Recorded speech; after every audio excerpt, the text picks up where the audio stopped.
Have you ever wondered why certain neighborhoods flourish, why others stay stuck in a cycle of poverty and displacement? The answer is not random. It's by design. Redlining wasn't just policy. It was energetic trauma written into our communities.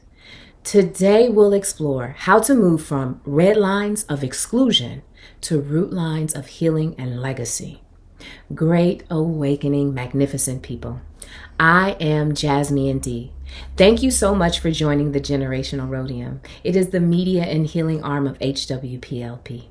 HWPLP stands for Health, Wealth, Prosperity, Love, Peace. We are a movement-driven investment firm committed to building generational wealth through healing, collective economics, real estate, and venture capital.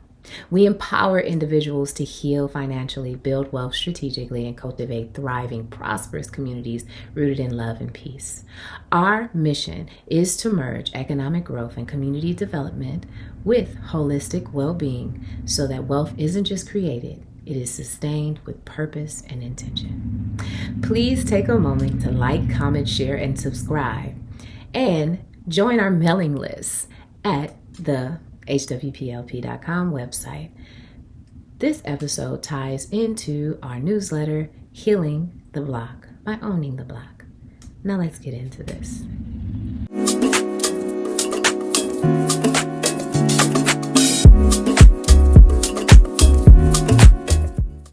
Redlining is a discriminatory housing policy which began in the 1930s in the United States. When the Federal Homeowners Loan Corporation created residential security maps. Neighborhoods were color-coded by risk. Predominantly Black, immigrant, and low-income communities were outlined in red and labeled hazardous. That label blocked access to mortgage, loans, insurance, and investments, even for credit-worthy people. What was the impact of this? Generations of Blacks and immigrants were prevented from building wealth through home ownership, and it also forced them into renting over ownership. Disinvestments they followed into the schools, businesses, and services. It laid the foundation for modern segregation and gentrification. How does it connect to gentrification? Where Redline declined investments to residents, gentrification flooded investments back into, but not for original owners, our community members. Longtime residents, they're pushed out because of raising rents, taxes, or by cultural erasure. The cycle is brutal. Exclusion, neglected, and displaced. An example of this is a woman from Baltimore. In 2018, she was a homeowner, longtime homeowner. And in 2018, the city intended to buy her family home to redevelop in that area. Her property was seized. The plan did move slowly, but her family lost stability and became homeless overnight. This is a lived example of displacement of elders with roots and history, but lost in a sense of security. Another story is a Chicago historic public housing community, Cavalry Green. These housed thousands of Black residents over decades, but then large portions started to be demolished for mixed income private development. So many of the original residents, they moved out and they never returned. So the social fabric was never brought back to wholeness and the culture was lost. These stories underscore that displacement and denial of ownership are abstract concepts that are lived realities for real people. Now, what does displacement do to our spirit? First, we can have fractured self-worth. You have an idea or a feeling where if we're not allowed to own or stay, we start to believe that we don't deserve stability. So this starts to manifest in our thinking that home ownership isn't for us. So we start feeling unworthy of preparing and building legacy. The second one can be we begin to have this scarcity mindset because displacement trains us to live in survival. always bracing for loss. And this shows up as holding tightly to limited resources, in a fear of risk, of dreaming for something bigger. Or you have a mentality of get it while you can. Another example is you start to distrust in ownership. You think when land is taken, ownership feels like a trap, not a birthright. And this shows up as you become reluctant to buy property. You are skeptic towards banks, deeds, systems. You prefer short-term renting over home ownership. The last one is a survival mode response. Renting forever out of fear of losing your land. So you also fear buying or investing. This makes it difficult to have long-term thinking, long-term foresight.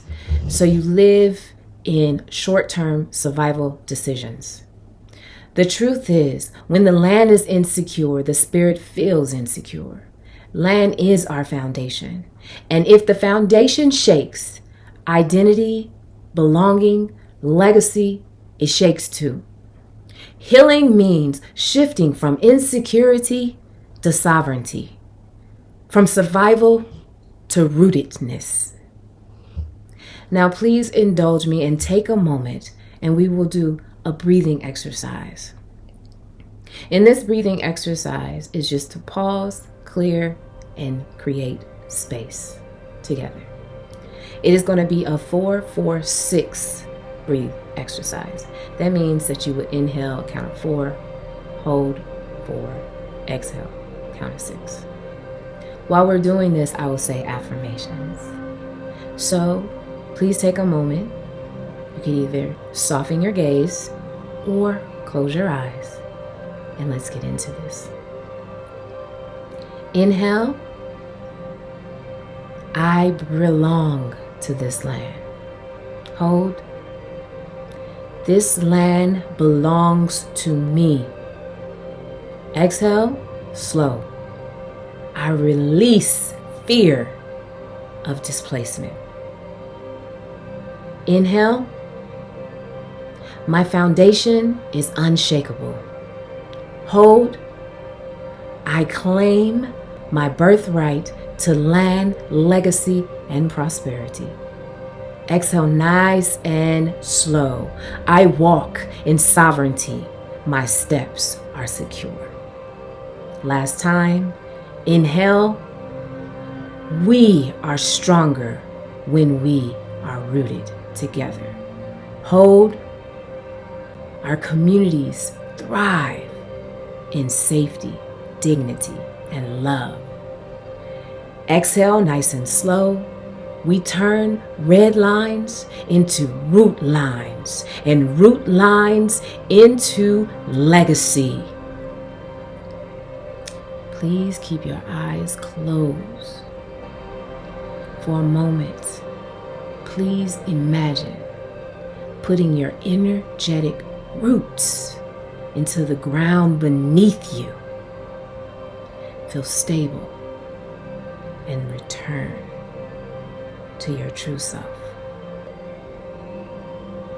Feel it.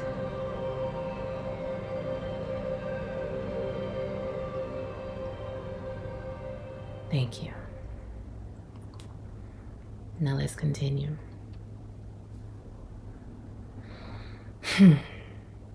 How do we shift? Here's how we shift this blueprint. HWPLP's sovereign model. It's centered around trust-held land. Land held in a trust is protected from displacement cycles. The key elements to this means trust-held stewardship means the land is sacred inheritance. It is not a commodity. When we have collective ownership, wealth circulates within the community. And when you have sovereignty and it's held in a trust, it cannot be uprooted by outside forces. On the contrast of this paradigm, you have traditional real estate, which is speculative. The mindset of how much can I make and how fast. The consequences are the prices spike. Prices spike. Real estate is displaced. Wealth is extracted by outsiders.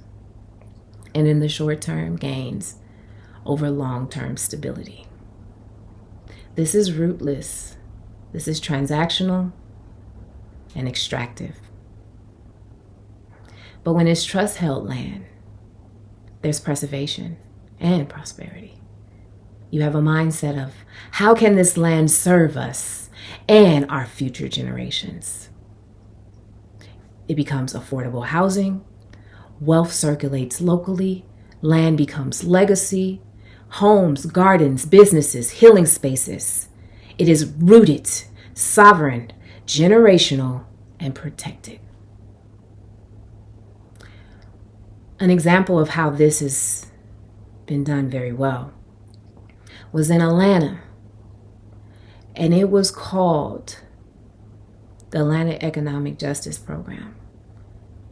And 9 units on a street, Elm Street, 379 Elm Street in English Avenue, were purchased. The goal was to create low rent, to stabilize the housing, and to protect long-term residents from gentrification pressures. This acquisition, according to the stakeholders who were involved, said this was the first of its kind in the metro Atlanta area. A community land trust approach. It was applied to rentals in high-pressure areas, and the effort coordinated with local agencies on vouchers and pathways to ownership. This is what it looks like to reclaim land, protect your souls, and resist extraction through intentional stewardship. Here's HWPLP's very simple blueprint. Heal, address the trauma of displacement. Build, acquire land collectively. Protect, place the land in a trust for long-term sovereignty. Expand, use that land for housing, businesses, healing sanctuaries. This flips redlining on its head. Instead of exclusion, we are planting roots and prosperity. Redlining tried to sever our roots, but we're rewriting this blueprint. Through sovereignty, stewardship, and trust-held land, we can build communities no one can displace, because they're rooted in healing, intention, and legacy. Let's close with the HWPLP affirmation. Heal your mind, body, and soul. Build wealth that is your birthright. Live in full prosperity, love unconditionally, and live in a state of peace. And so it is, and so I am, and so it be. Thank you so much for joining me again for the Generational Rhodium. I am Jazmian D, and I look forward to seeing you next time. Until then, peace, love, and light. Thank you.